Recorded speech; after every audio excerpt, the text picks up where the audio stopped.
Good morning, it's Suzanne from Present Mindfulness Academy, just here to share with you a tip on how to practice gratitude or the art of appreciation.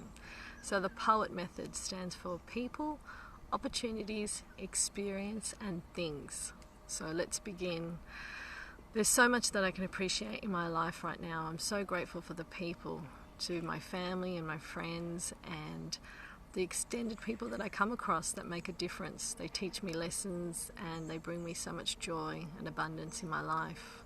I'm so grateful for the opportunities that I get to go out and experience this amazing city that I live in. There's so many experiences that I get to enjoy. I appreciate the workshops, the courses, the books that I've come across to improve myself, to become a better person. And I'm so grateful for the home, for the things that I own and I have that allow my life to be comfortable and satisfying. Thank you, thank you, thank you. And that's how you can practice every day or whenever